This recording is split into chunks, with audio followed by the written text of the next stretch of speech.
The breaking news on WWE Vince McMahon, boss, is pretty incredible. Let me just read it to you. Bear with me, my eyeline, because I'm reading it. This is from the Wall Street Journal.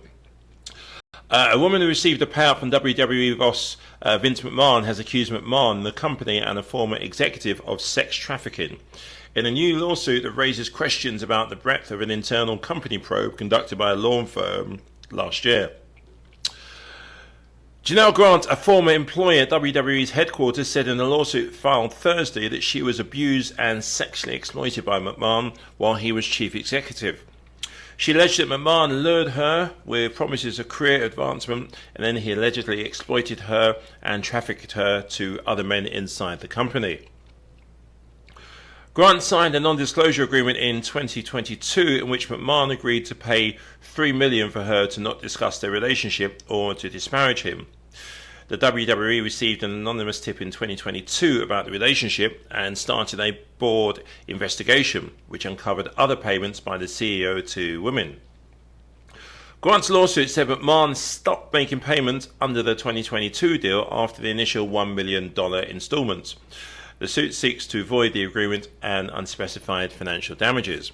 McMahon and his attorney, Joe McDevitt, didn't immediately respond to requests for comment on Thursday, but McDevitt did say in 2022 that the woman, whose name wasn't yet public, hadn't made any allegations of harassment. In a statement, when the Wall Street Journal, which is where I'm reading this from, first reported on McMahon's $3 million settlement, WWE said that the relationship was consensual and it was taken seriously the allegations McMahon had engaged in misconduct.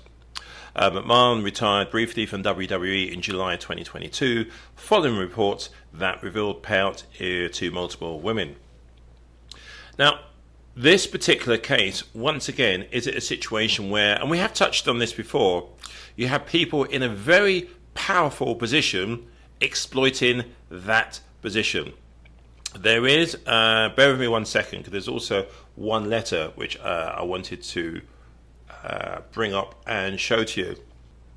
There's a part of the sex trafficking lawsuit against Vince McMahon in which the plaintiff alleges that Brock Lesnar was promised sex with her to re-sign with WWE and demanded she send him a video of herself urinating.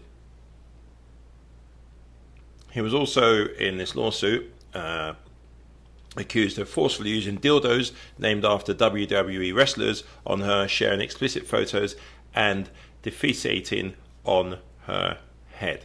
They are appalling allegations.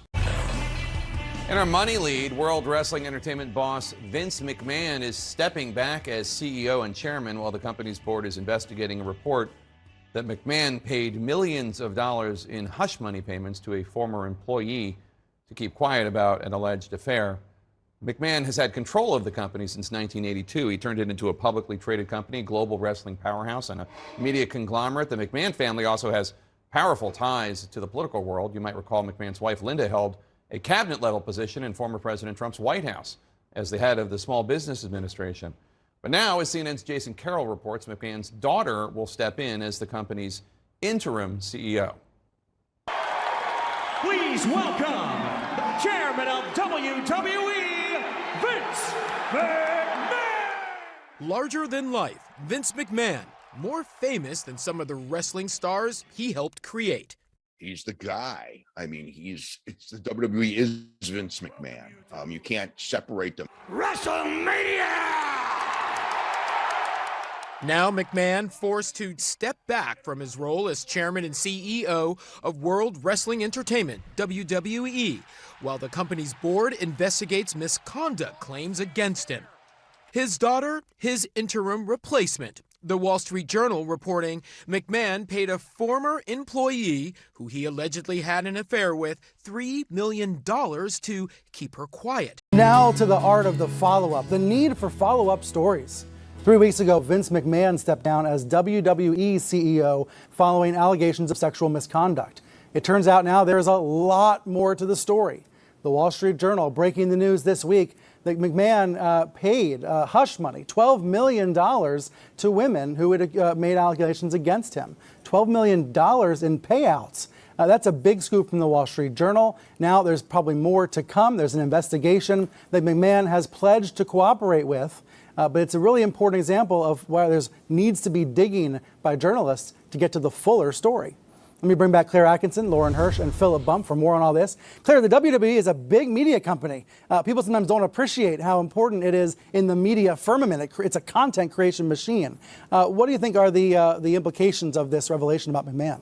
Yeah, you'd have to wonder whether all of the WWE partners, whether it's Disney, whether it's Peacock, whether it's Fox, and Netflix also had a biopic of Vince in the works, which I read is now cancelled. Like, what are they thinking? Are they thinking that this is just going to go away? There are, the Wall Street Journal is already on its second story about Vince McMahon coercing a colleague into S.E.X and then having to pay another couple of $1 million to the lady, and then she exited. I think, the question is, does anybody care? This is a brand that operates in the wrestling ring. Oh gosh, that's cynical. It's all about bad behavior, this right? This is a Me Too story. In 2017, this would have been breaking news headline news. Absolutely. So the silence is pretty deafening. You also got to wonder, what exactly is this investigation that the board is doing? The board is made up of Vince McMahon's daughter, Stephanie McMahon, her husband, and also Erica Nardini, who's the CEO of Barstool Sports. So you kind of wonder where this is really going. Stephanie was yucking it up at the UFC last weekend with her dad. I appreciate the cynical. You're being a realist, not a cynical, but you're being a realist. I'm asking the question. I would have body slammed him if he thought he was going to leave.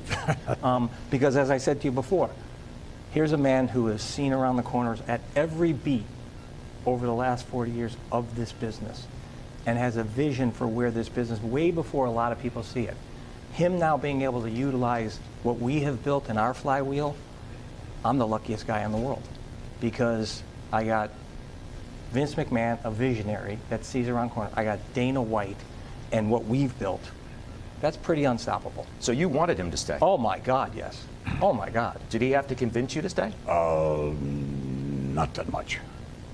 Would you have been content? I love what I do. I've loved building WWE all my life. It's my passion. And to have an opportunity to have it grow like this, an exponential standpoint, is can't beat better than that.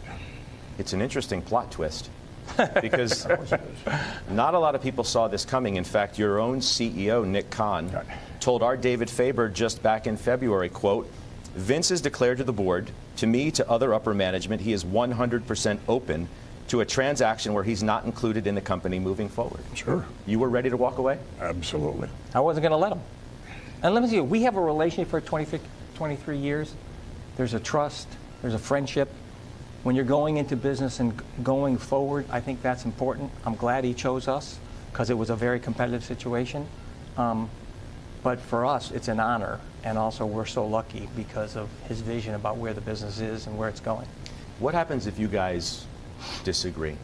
Executive Chairman McMahon says, I think we should be doing this. CEO Emmanuel says, no, I think we should be doing this, and this is my show. What happens? Well, what happens there is we have a little contest in the ring. Some people are going to say he's not joking. All right, okay. I outweigh Ari by 100 pounds. So I think that's the answer. But seriously, what happens if you guys disagree? Here's what we said, right? And I said it to him. If we disagree on something that we want to do, guess what? We're not doing it. It's the relationship I have with Silver Lake. I would never put that, and it's the relationship I have with Dana. Dana's got the say as it relates to the UFC. Vince, as it relates to the WWE, he's going to have that. He's going to have the say. We have nothing to do with the creative process. That's Vince's and that's Dana's situation. All the back stuff, we're going to try and do what we do. I think that's what he wants. But if there's a disagreement, that's called a relationship. We will work it out, and that's how we have it. Let me make it clear. I thought you worked for me. On the creative side, Vince, do you plan to be as involved as you have in the past on the creative side? Yes and no. On a higher level, yes. In the weeds, which I always love to get in the weeds in the past, no, can't do that. What happens if Vince says, you know what, Mr. McMahon, character, Mr. McMahon's decides dead. he wants to get back into the ring. You let him? His choice. Purely his choice. Purely. That's not going to happen.